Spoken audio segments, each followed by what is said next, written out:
नमस्कार। Crime free Bharat mission के सभी साथियों को मेरा अनुरोध, मेरा अनुनय और मेरी विनय स्वीकार हो।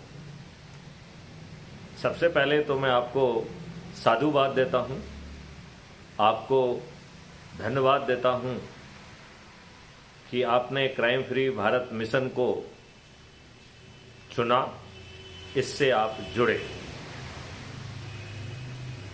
यह पूरा अभियान एक बहुत बड़ा अभियान है जो आगे चल के इस देश की जो है तकदीर और तस्वीर दोनों बदलेगा। आज की महती आवश्यकता है जब आपके इंटेलेक्चुअल्स ने, जब कि आपके ब्यूरोक्रेसी ने, आपके राजनेताओं ने आपसे एक महत्वपूर्ण तथ्य छिपा के रखा है कि भारत सही मामले में आज़ाद नहीं हुआ बल्कि ट्रांसफ़र ऑफ पावर हुआ, और ट्रांसफ़र ऑफ पावर भी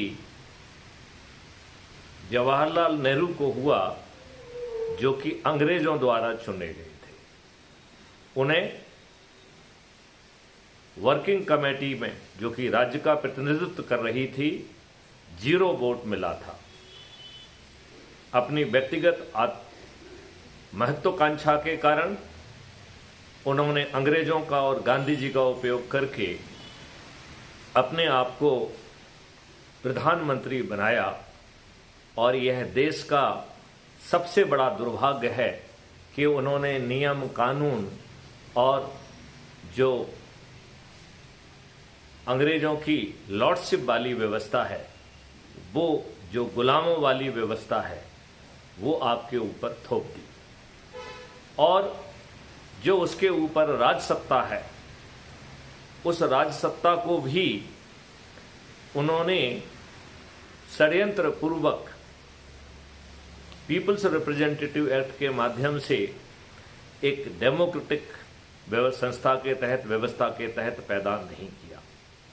यही कारण है कि आज हमारी राजनीतिक पार्टियां प्राइवेट कंपनियां बन गई हैं, परिवारों की कंपनियां बन गई हैं, जहां पर एक मुख्यमंत्री भ्रष्टाचार में जेल जाता है, वो अपने साथियों को सत्ता की बागडोर संभालने की बजाय अपनी अनपढ़ गंवार जो है पत्नी को प्रदेश की मुख्यमंत्री का जो है बागडोर सौंपता है। इस तरीके का परिवारवाद।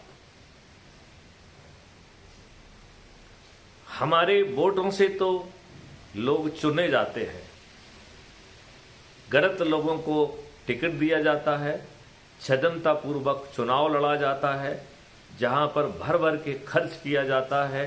हर चीज पेड हो गई है, तो पेड आईटी, पेड जो है सोशल मीडिया, पेड आम सभाएं, paid survey, paid electronic media, paid print media, तो भर भर के खर्च करके यह चुने जाते हैं, हमारे वोट से चुने जाते हैं। लेकिन ये दुर्भाग्य का विषय है कि हमें ये रिप्रेजेंट नहीं करते हैं। यह रिप्रेजेंट पॉलिटिकल पार्टी को करते हैं,